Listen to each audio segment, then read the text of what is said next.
하나님의 말씀은 누가복음 18장 18절부터 30절 말씀까지입니다. 누가복음 18장 18절부터 30절 말씀까지입니다.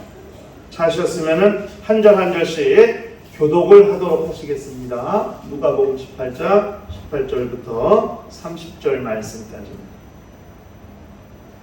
어떤 관리가 물어 이르되 선한 선생님이여 내가 무엇을 하여야 영생을 얻으리까? 예수께서 이르시되 내가 어찌하여 나를 선하다 일컫느냐? 하나님 한 분 외에는 선한 이가 없느니라. 내가 계명을 하나니 간음하지 말라, 살인하지 말라, 도둑질하지 말라, 거짓 증언하지 말라, 내 부모를 공경하라 하였느니라. 여짜오되 이것은 내가 어려서부터 다 지키었나이다. 예수께서 이 말을 들으시고 이르시되 내게 아직도 한 가지 부족한 것이 있으니 내게 있는 것을 다 팔아 가난한 자들에게 나눠주라. 그리하면 하늘에서 내게 보화가 있으리라. 그리고 와서 나를 따르라 하시니 그 사람이 큰 부자이므로 이 말씀을 듣고 심히 근심하더라. 예수께서 그를 보시고 이르시되 재물이 있는 자는 하나님의 나라에 들어가기가 얼마나 어려운지 낙타가 바늘귀로 들어가는 것이 부자가 하나님의 나라에 들어가는 것보다 쉬우니라 하시니 듣는 자들이 이르되 그런즉 누가 구원을 얻을 수 있나이까? 이르시되 무릇 사람이 할 수 없는 것을 하나님은 하실 수 있느니라. 베드로가 여짜오되 보옵소서 우리가 우리의 것을 다 버리고 주를 따랐나이다. 이르시되 내가 진실로 너희에게 이르노니 하나님의 나라를 위하여 집이나 아내나 형제나 부모나 자녀를 버린 자는 다같이 현세 여러 배를 받고 내세 영생을 받지 못할 자가 없느니라 하시니라. 아멘. 우리 신앙생활은 부족한 것을 채워가는 삶을 말하는 것입니다. 예수 믿은 직후, 바로 예수 믿은 직후에 우리의 믿음의 한계는 뭐냐면은 예수 믿으면 구원받는다는 것이 다였습니다. 물론 예수 믿으면 구원받는다는 믿음 하나만 가지고 있어도 그것만 흔들리지 아니하고 그것에 대한 확신만 분명히 가지고 있어도 하나님의 나라에 들어갈 수 있게 되긴 합니다.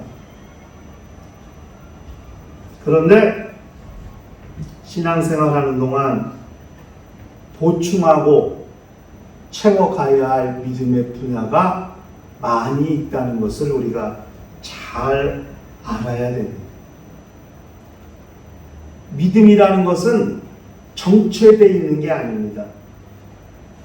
믿음은 움직이는 거예요. 성장하는 거예요. 자라가는 거예요.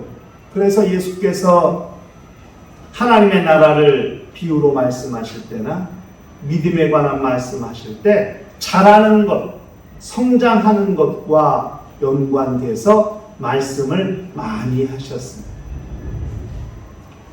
신앙생활을 어떻게 해 나가야 할 것인가? 성경은 무엇이라고 말씀하고 있냐면 에베소서 4장 13절에 우리가 다 하나님의 아들을 믿는 것과 아는 일에 하나가 되어 온전한 사람을 이루고 그리스도의 장성한 분량이 충만한 데까지 이르니 그리스도의 분량까지 자라가고 그리스도의 분량까지 나아가는 것이 우리의 신앙이라는 것을 성경은 말씀하고 있어요. 그렇기 때문에 예수 믿으면 구원 얻는다고 하는 믿음부터 출발한 우리의 영적 생활인데 거기서부터 우리는 출발해서 성장하고 자라고 세워져 가야 한다는 사실을 그걸 잘 알아야 됩니다. 믿음은 성장해야 되고 성숙해야 돼요. 오늘 말씀드리고 싶은 것이 믿음의 성장뿐 아니라 성숙까지 말하고자 하는 겁니다. 여러분, 사람이요 엄마의 태중에서 10달 동안 있다가 출산이라는 과정을 통해서 이 세상에 나오게 됩니다. 나오게 되면 가만히 있지 않거든요. 자라요. 커다고 키가 자라요. 몸무게가 늘어요. 그래서 신생아들이 병원에 가면 뭘 재냐? 몸무게를 재고 키를 잽니다. 그래서 몇 달 전에 얼마였고 몇 달 전에 몸무게가 얼마였는데 지금 몸무게가 얼마고 키가 얼마인지. 병원 가면 건강검진 받으러 가면 가장 먼저 하는 게 키하고 몸무게 재는 거거든요. 매우 중요합니다. 여러분 자녀들 키워보신 분들 알아요. 한쪽 벽면에 이렇게 해가지고 표시해 놓지 이렇게. 그리고 달이 지나든 해가 지나든 또 야 서봐. 어머 이만큼이나 자랐네. 엄청 기뻐하죠. 애들이 많이 자랐어. 겉으로 보는 육체의 성장, 키가 자라는 걸 성장이라고 그래요. 그것 가지고 사람이 되었다고 말하지 않아요. 성장과 함께 성숙해져야 되는 거거든요. 그래서 공부합니다. 배웁니다. 내실을 키워야 된다. 키가 자라는 것만큼 인격도 자라가야 성숙해지는 거죠. 그것이 온전한 사람이 되어가는 길이에요. 성장과 성숙을 함께 되어가는 거거든요. 키가 자랄 뿐 아니라 지혜도 자라고 사람과 하나님 앞에 사랑스러워가는 것. 이 예수 그리스도의 어린 시절의 성장 과정을 성경이 말하고 있지 않습니까? 성장과 함께 성숙. 믿음이 성장해도 해야 되지만 성숙해야 돼요. 이 두 개가 조화를 이루어야 건강한 영적 생활을 할 수 있습니다. 말씀이 인생이 되는 것.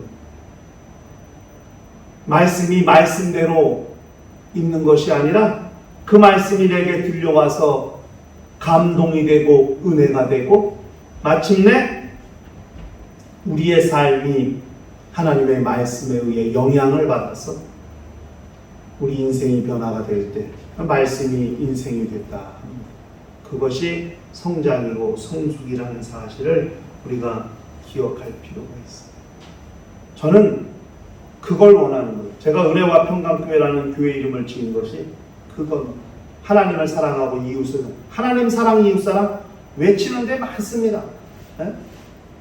기독교 방송인가 뭐 CTS인가 보니까 뭐 하나님 사랑 이웃사랑 이게 그 회사 모토더라고요. 우리 교회도 하나님 사랑 이웃사랑이 모토입니다.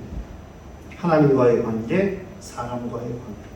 그것이 건강한 영적 생활을 유지하게 한다 하는 것. 이 두 개가 조화를 이루어야 요동하지 아니하고 흔들리지 않는 영적 생활을 할 수가 있습니다. 오늘 우리가 읽은 이 말씀, 이 사건은 공간복음에 다 기록될 만큼 충격적인 사건이었어요. 마태를 기록한 저자나 마가복음을 기록한 저자나 누가복음을 기록한 저자들 모두가 다 이 사건을 보고 또 이 사건을 들었을 때 엄청 충격을 받은 거예요. 그래서 이 사건을 자기가 쓰는 복음서, 서신에 다 기록해 놓을 만큼 매우 충격적인 내용을 담고 있는 거죠. 왜냐? 부자가 천국에 가는 것이 얼마나 어려운지 낙타가 바늘귀로 들어가는 것보다 어렵다고 주님이 말씀하셨으니 얼마나 놀랐겠어요. 아니 그럼 누가 구원 얻을 수 있어? 그때 예수께서 사람으로는 할 수 없는 것은 하나님은 하실 수 있다. 사람은 하지 못해도 하나님은 하실 수 있다. 이 이야기를 다 듣고 충격을 받은 거거든요. 그래서 그 내용을 기록하고 있습니다. 본문은 어떤 관리 하나, 마태복음은 청년 하나, 누가복음에서는 관리 하나, 마가복음은 어떤 사람이 이렇게 예수께 와가지고 선한 선생이여 내가 무엇을 하여야 영생을 얻을 수 있습니까? 이 사람은 뭘 행해야 영생을 얻을 수 있다고 생각한 거예요. 그렇죠? 본문에는 내가 무엇을 행해야 영생을 얻을 수 있습니까? 영생을 얻는 것이 하나님에 있다고 생각한 거예요. 예수께서 어찌하여 네가 나를 선하다 하느냐? 선한 이는 오직 하나님 한 분밖에 없느니라 이렇게 말씀하시고 그에게 영생을 얻는 방법에 대해서 말씀을 하셨거든요. 주님의 말씀을 통해서 영생을 얻는 방법을 한번 우리가 생각해 보고자 하는 겁니다. 첫째, 영생은 계명을 지켜야 얻을 수 있는 겁니다. 예수께서 너도 안 오니? 살인하지 말라, 간음하지 말라, 도둑질하지 말라, 거짓 증언하지 말라, 내 부모를 공경하라 하였느니라. 이거 해야 영생 얻을 수 있습니다. 계명을 지켜야 얻을 수 있는 것이 영생이라. 그런데 과연 계명을 다 지킬 수 있는 사람이 몇 명이나 되겠습니까? 쉬운 일은 아니거든요. 그런데 본문의 관원은 말하기를 그거요? 내가 어릴 때부터 다 지켰어. 주님이 그 이야기를 듣고 무엇을 생각하셨습니까? 우리 마가복음 10장 20절 똑같은 사건을 기록하고 있는 거거든요. 마가복음 10장 20절. 한번 우리 요 모니터에 나와 있으니까요. 우리 다 같이 마가복음 10장 20절 21절 다 같이 읽어보세요. 시작. 그가 여짜오되 선생님이여 이것은 내가 어려서부터 다 지켰나이다. 예수께서 그를 보시고 사랑하사 이르시되 내게 아직도 한 가지 부족한 것이 있으니 가서 내게 있는 것을 다 팔아 가난한 자들에게 주라. 어려서부터 다 지켰는데요. 아니 그 계명을 지킬 수 있는 사람이 몇 명이나 되겠어요. 그런데 제가 어려서부터 다 지켰습니다. 주님이 그를 사랑하셨다고 이렇게 말했어요. 말씀을 다 지켰다? 말씀이 인생이 됐다. 이렇게 말할 수 있겠죠. 아마 이것이 가능한 것은 율법 안에서 철저히 교육을 받았기 때문에 가능하다고 생각할 수 있습니다. 뭐 율법 안에서 교육은 철저히 하니까 유난히 더 열심히 그 율법을 지켰던 사람이라고 생각할 수 있죠. 그런데 주님의 말씀에서 우리는 또 한 가지 내용을 찾아볼 수 있습니다. 그게 뭐냐면 본문 20절에 주님이 말씀, 네가 계명을 안 하니 이렇게 말했거든요. 여기 알다, 안 하니 할 때 그 알다라는 말이 원어로 에이도라는 말입니다. 이거는 알다라는 뜻을 가지고 있는 헬라어가 언어가 여러 개가 있는데 유일하게 에이도는 과거 시제로만 기록된 단어예요. 다시 말하면 내가 옛날엔 알았다는 거, 어릴 적부터 알았다는 거예요. 그런데 지금은 그렇지 않을 수도 있다는 것을 전제하고 있는 거예요. 그러니까 이 관리는 어려서부터 계명을 잘 지켰지만 그런데 지금은 그렇지 않을 수도 있다는 것을 전제로 이야기하고 있는 겁니다. 여러분, 우리 주변에 이런 사람들 많죠? 어릴 적에는 교회 다니고 신앙생활 했던 사람들이 많은데 지금은 교회 안 다니는 사람들이 여러 명 있어요. 초등학교, 중학교, 고등학교 때는 부모님 따라서든 어째 친구 따라서든 교회 다녔고 신앙생활을 했었는데 장성해서 지금은 신앙생활을 하지 않는 사람들이 있어요. 그 사람들은 A도 과거에는 그 사람들이 영적 생활을 했지만 A도 과거에는 그런데 지금은 아니다. 신앙생활을 하지 않고 있다. 계명을 지키지 않고 있다. 이거예요. 어려서부터 다 지켰는데 그것이 과거에만 국한되어 있는 거죠. 지금은 아닐 수도 있다. 주님의 말씀은 핵심이 거기에 있다. 결국 계명을 지켜서 영생을 얻는다고 하는 것이 사람에겐 결코 쉬운 일이 아니라는 것을 우리가 기억할 필요가 있습니다.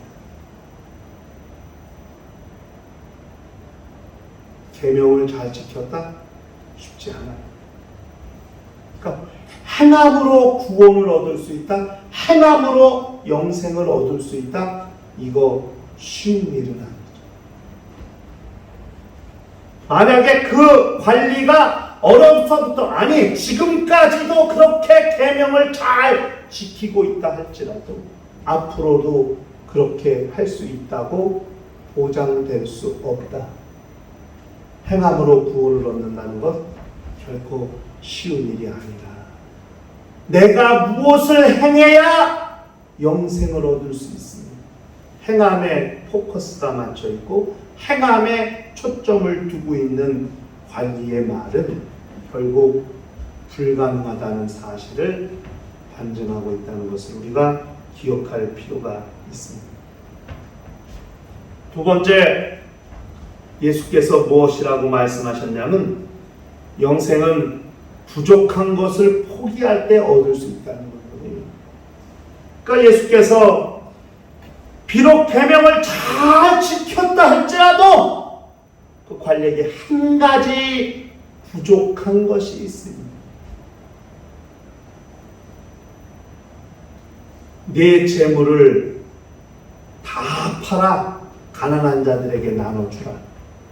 그러면 하늘에 보화가 있으리라. 그리고 와서 너는 나를 따르라. 주님 그렇게 말씀하십니다. 너에게 한 가지 부족한 것이 있다.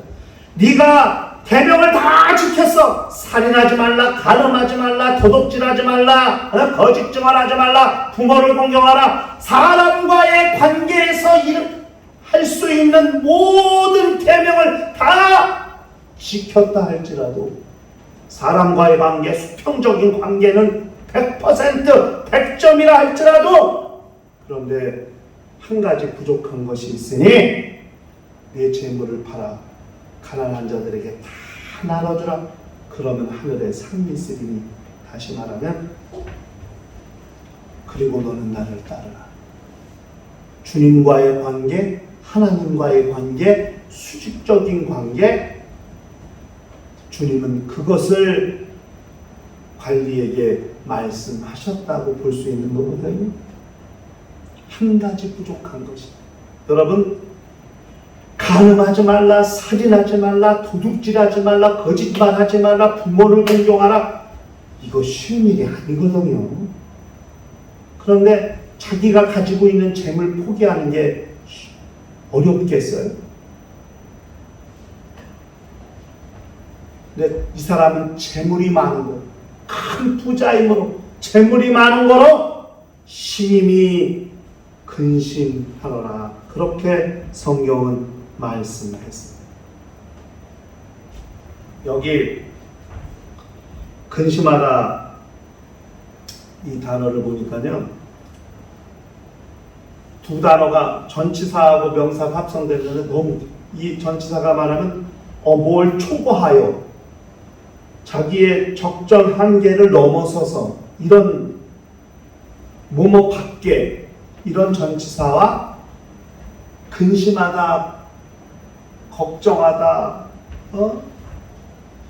고민하다 이런 단어가 합성되어 있는 단어거든요. 그러니까 얼마나 심히 고민했냐면 자기가 근심해야 될 한계를 완전히 넘어서 가지고 고민하는 상태를 말하는 거예요. 죽을 만큼 고통스럽게 고민하고 근심하는 단계. 이게 심히 근심하더라라는 단어입니다. 페를리포스라는 말인데 그냥 염려하는 게 아니에요. 죽을 만큼 심히 근심하고 염려하는 거예요. 다른 다른 건 다 지켰는데 요거 한 가지 부족한 물질을 포기하지 못해. 그러면 영원히 없어지지 않는 보화, 하늘의 보화를 만들 수 있고 하늘의 보화를 얻을 수 있다는데, 죽으면 한 푼도 가지고 가지 못할 이 재물 때문에 영원히 없어지지 않는 하늘의 보화를 포기하고 만다 이거죠. 눈에 보이는 돈 때문에, 눈에 보이는 재물 때문에 영원히 얻을 수 있고 자기 것을 만들 수 있는 하늘의 보화를 놓치고 말았다 하는 것을 우리가 기억할 필요가 있습니다. 영생을 얻을 수 있는 문턱, 바로 그 문턱 앞에서 영생 얻는 것을 실패한 한 사람의 이야기. 살인하지 않고, 간음하지 않고, 도둑질하지 않고, 거짓말하지 않고, 부모에게 효도를 다 했으면 뭐예요? 주님과의 관계, 한 가지 부족한 것, 주님과의 관계, 너는 나를 따라! 점을 포기하고 주님과의 관계가 온전해지지 못한 걸, 결국 그것 때문에 영생을 얻는 일을 실패하게 되는 거죠. 이 얼마나 아쉽고 안타까운 일입니다. 재물이 있다가도 없고 없다가도 있는 것인데, 그 재물 포기하지 못해서 지금까지 어려서부터 다 지켜왔던 10계명의 5계명부터 10계명까지 그 모든 것을 철저히 지켜왔던 자기의 삶이 아무것도 아닌 삶이 되어버리는 안타까운 현실을 우리는 눈으로 확인하고 있는 겁니다. 어렵죠. 한 가지 부족한 게 2% 부족해. 2%가 부족해. 그 2% 내가 가지고 있는 재물 팔아서 가난한 자들에게 주고 너는 나를 따르라. 그럼 너에게 하늘의 보화가 있어. 그가 만들지 못했던, 그가 연결하지 못했던 주님과의 관계, 하나님과의 관계, 그 관계를 주님이 연결시켜 주시려고, 만들어 주시려고 그렇게 권면하셨지만은 결국 그 재물 때문에 주님과의 관계가 형성되지 못하고 결국 영생 얻는 일까지 실패하고만 이 부자, 청년, 관리, 어떤 사람의 이야기를 우리는 목도하고 있다는 것을 기억할 필요가 있습니다. 결국 주님께서 무슨 말씀을 하시게 되느냐? 부자는 천국에 들어갈 수 없다. 얼마나 힘드냐? 낙타가 바늘귀로 들어가는 것이 더 쉽다. 부자가 천국에 들어가는 것. 듣는 사람들이 다 깜짝 놀랐다. 그러면 누가 구원을 얻을 수 있겠는가? 주님이 무릇 사람이 할 수 없는 것을 하나님은 하실 수 있는, 하나님만이 하실 수 있다고 그렇게 주님은 말씀하셨습니다. 무엇을 행해야 영생을 얻으리? 살인하지 말라, 간음하지 말라, 도둑질하지 말라, 거짓말하지 말라, 부모를 공경하라. 행했냐? 그러면 내게 한 가지 부족한 것이 있으니 재물을 팔아 가난한 자들에게 주라. 네가 할 수 있는 마지막 행위, 마지막 행동. 왜? 무엇을 행해야 영생을 얻을 수 있으니까? 이렇게 물었으니까 내 재물을 팔아 가난한 자들한테 주라. 마지막 네가 할 수 있는 행위, 그것을 제안하셨지만은 그것을 심히 근심하며 결국 성공시키지 못한 관원의 이야기, 결국 영생 얻는 일을 실패하게 됩니다. 결국 이 이야기는 뭐냐? 영생은, 구원은 행함으로 얻는 것이 아니라 믿음으로 얻게 된다는 사실을, 그걸 사람은 할 수 없다. 왜? 무엇을 행해야만 영생을 얻는다고 생각하니? 그러나 하나님은 하실 수 있다. 어떻게? 믿음으로 말미암아. 구원을 얻게 하십니다. 믿는 자들을 구원하시고 믿는 자들을 영생에 이르게 하신다는 사실을 성경은 말씀하고 있다 하는 것이죠. 에베소서 2장 8절에 뭐라고 기록되어 있냐? 너희는 그 은혜에 의하여 믿음으로 말미암아 구원을 받았으니 이것은 너희에게서 난 것이 아니요 하나님의 선물이라. 하나님이 하실 수 있다. 하나님의 선물이라. 사람은 할 수 없다. 하나님은 하실 수 있다. 하나님의 선물이니 오직 믿음으로 구원을 얻을 수 있다고 그렇게 말씀하고 있습니다. 마지막으로 예수께서 당신의 입으로 영생에 대해 말씀하신 것을 우리가 한번 찾아보겠습니다. 요한복음 6장 47절을 한번 좀 찾아보세요.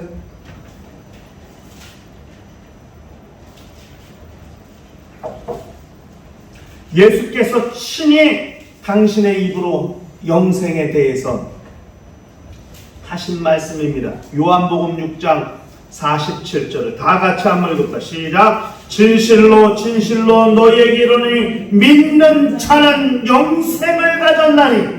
믿는 자는 영생을 가졌나니. 영생은 믿는 자들이 가지게 되는 겁니다. 행하는 자들이 가지게 되는 것이 아니라 믿는 자가 가지게 되는 것이 영생입니다. 무엇을 행해야 영생을 얻으리까? 내게 부족한 것이 한 가지 있다. 내 재물을 팔아 가난한 자에게 나눠주고 너는 나를 따르라. 행하지 못하면 구원받지 못한다. 그러나 영생은 믿는 자가 가지게 된다는 사실을 그것을 기억할 필요가 있습니다. 하나님의 나라는 행위로 가는 나라가 아니라 믿음으로 가는 나라입니다. 행위가 아닌 오직 믿음으로 구원받을 수 있고 믿음으로 영생을 얻을 수 있다는 사실을 기억할 필요가 있습니다. 영생은 믿음의 길입니다. 그러므로 인간과의 관계에서, 이웃과의 관계에서 행해야 될 것, 하나님과의 관계에서 믿어야 할 것, 이 믿는 것과 행하는 것이 조화를 잘 추구할 때 우리는 온전한 신앙생활, 영생을 얻을 수 있는 길로 갈 수 있다는 사실을 기억하면서 일평생 믿음으로 얻을 수 있는 구원, 믿음으로 얻을 수 있는 영생의 길을 기억하고 주님과의 관계도 돈독해질 뿐 아니라 이웃과의 관계에도 돈독해질 수 있는 거룩한 심령과 가정과 교회가 되시기를 주의 이름으로 축원합니다. 이 시간 다 같이 통성으로 기도하실 때 주여 믿음으로 갈 수 있는 나라, 우리 모두가 다 주님과의 관계에서 믿음이 발휘되게 하시고 이웃과의 관계에서 행함이 실천되게 하셔서 거룩한 조화를 추구하는 영적 생활을 우리 모두가 잘 감당할 수 있도록 역사하여 주시옵소서. 다 같이 통성으로 기도합니다. 하나님 아버지, 주께서 우리 모두를 기억하시고 인도하여 주시옵소서. 주의 영광이 충만하게 도와주시며 우리 하나님의 생명으로 충만할 수 있도록 주께서 기억하시고 역사하여 주시옵소서. 행함으로는 얻을 수 없는 것이 믿음이요 구원임을 알게 하시고 마침내 믿음으로 얻을 수 있는 영원한 나라 영생이 있다는 사실을 잘 알게 하여 주시옵소서. 그러므로 하나님과의 관계가 돈독해지게 하시고 이웃과의 관계가 분명해지게 도와주셔서 우리의 영적 생활이 그렇게 하나님 앞에서 발견되는 거룩한 심령들이 다 될 수 있도록 역사하시고 인도하여 주시옵소서. 주께서 우리 모두를 성령으로 감동하시고 인도하여 주시옵시며 우리 하늘의 신령 하나님을 도와시고 전도하여 주시며 주의 영광이 충만할 수 있도록 주께서 우리 모두를 건념하시고 기억하여 주시옵소서. 성령으로 감동하시고 함께하여 주시옵소서. 성령으로 감동하시고 역사하여 주시옵소서. 주의 영광이 충만할 수 있도록 주께서 우리 모두를 기억하시고 인도하여 주시옵소서. 성령께서 감동하시고 역사하여 주시옵소서. 우리 하늘의 신령한 은혜를 더하신 주의 영광이 모든 신령과 가정에 풍성해질 수 있도록 역사하시고 인도하여 주시옵소서. 주께서 함께하시고 인도하시기를 간절히 빌고 나올 때에 주 예수 이름 받들어 기도합나이다. 하나님 아버지, 무엇을 행해야 영생을 얻을 수 있습니까? 묻는 사람에게 이렇게 행해야 영생을 얻을 수 있다고 말씀하신 주님의 말씀을 기억하게 하여 주시옵소서. 그러나 그 행함으로만이 얻을 수 있는 것이 아니요, 하나님께서 하실 수 있는 일, 하나님의 선물, 곧 믿음이 있어야 한다는 사실을 우리가 잘 깨닫게 하여 주시옵소서. 행함과 함께 이 믿음이 영생을 얻는 길임을 알게 하시고, 믿는 자가 가질 수 있는 것이 영생이라고 말씀하신 주의 말씀을 기억하며 하나님과의 관계에서 믿음이, 이웃과의 관계에서 행함이 거룩한 조화를 추구하여 마침내 온전한 영적 생활을 추구하는 심령과 가정과 교회가 되게 하여 주시옵소서. 주 예수 이름 받들어 기도하옵나이다. 아멘. 이제는 우리 주 예수 그리스도의 은혜와 하나님 아버지의 극진하신 사랑과 보혜사 성령님의 교통하시고 감동하시고 인도하시니 일평생 믿음과 행함의 조화, 주의 말씀을 따라 영생을 사모하고 마침내 그 영생을 얻는 심령과 가정과 교회 위에 이제부터 영원토록 함께 있을지어다. 아멘.